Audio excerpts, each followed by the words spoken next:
కింద వర్క్ చేసేవాళ్ళు. అంటే మీ మీద భయం భక్తి లేదు.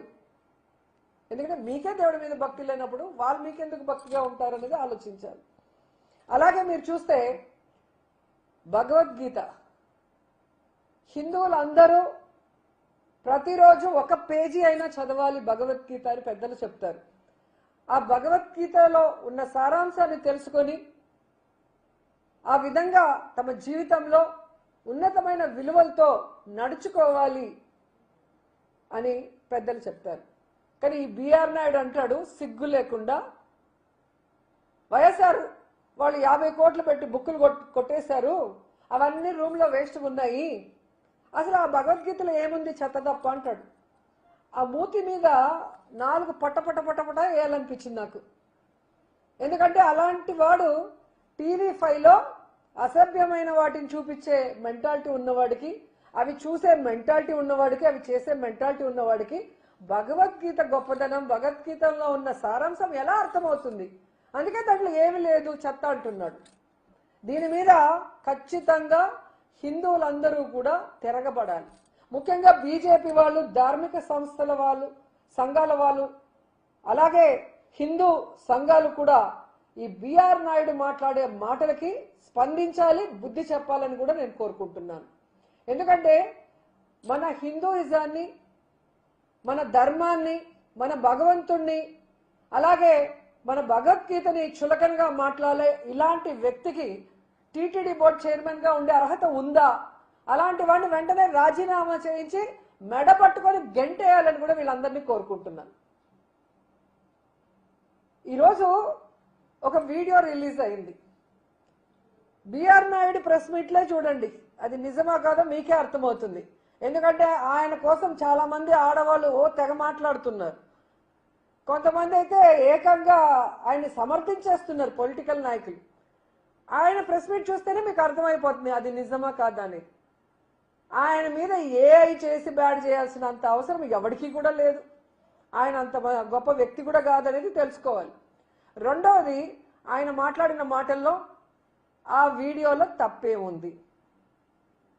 ఆ వీడియోలో ఉన్న ఆవిడ మాకు 25-30 సంవత్సరాలుగా మా అందరికీ ఒక మంచి రిలేషన్షిప్ ఉంది, వాళ్ళ ఇంట్లో వాళ్ళు కంప్లైంట్ చేశారా లేదా మా ఆవిడ కంప్లైంట్ చేసిందా, మీకేంటి బాధ, ఇలా మాట్లాడినప్పుడు అది ప్రజల విజ్ఞతకే వదిలేస్తున్నాను.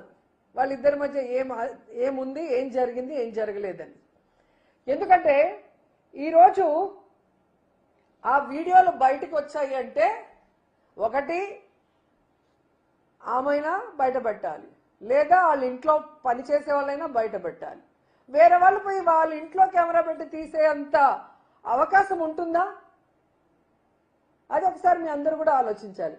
ఈరోజు పట్ట పగలు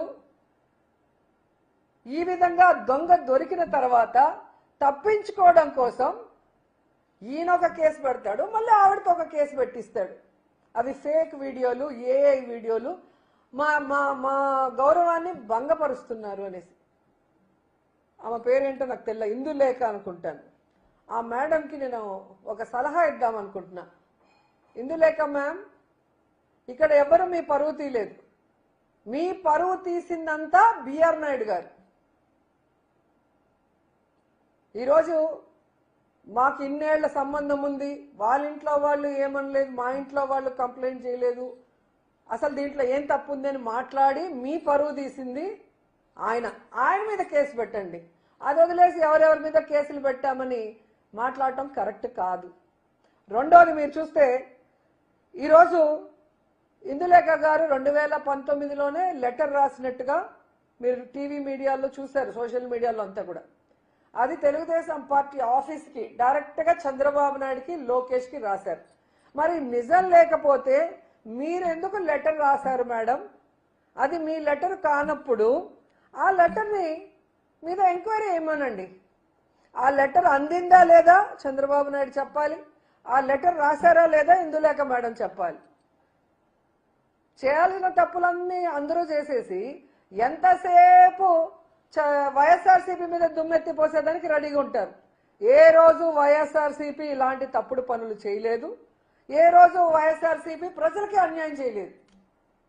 భగవంతుడిని కూడా ఎప్పుడు కూడా అగౌరవపరచలేదు.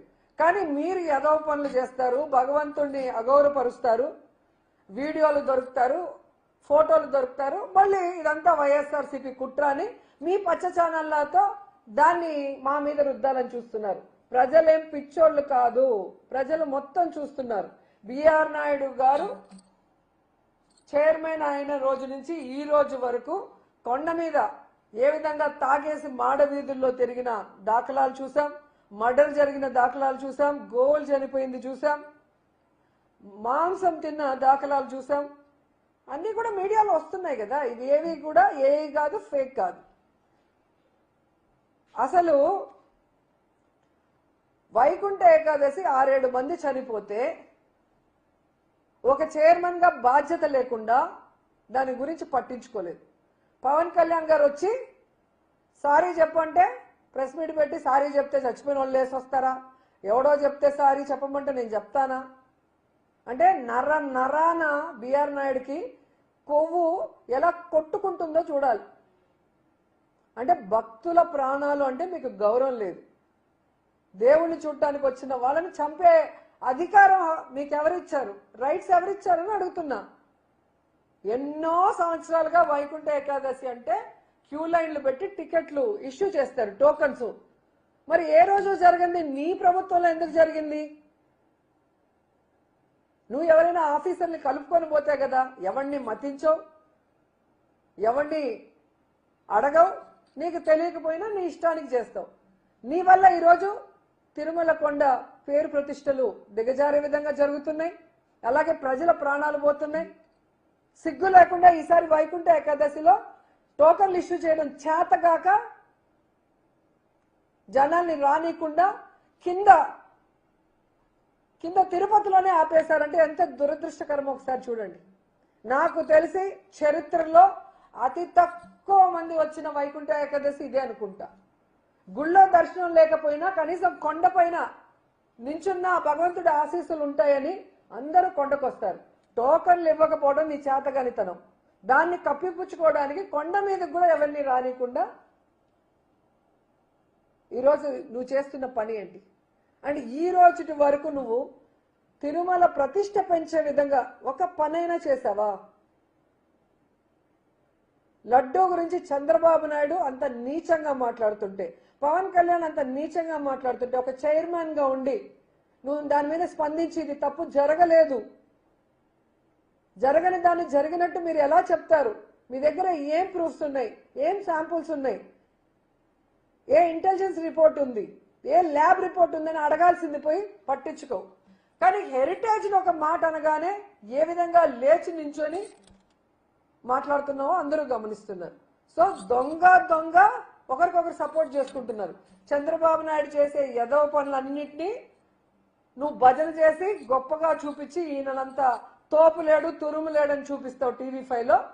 ఆయనకి నచ్చే విధంగా ఆయన చెవులకు ఇంపుగా జగన్మోహన్ రెడ్డిని వైఎస్ఆర్సీపీ వాళ్ళని ఇష్టం వచ్చినట్లు మాట్లాడి వాళ్ళ మీద నిందలు వేస్తావు.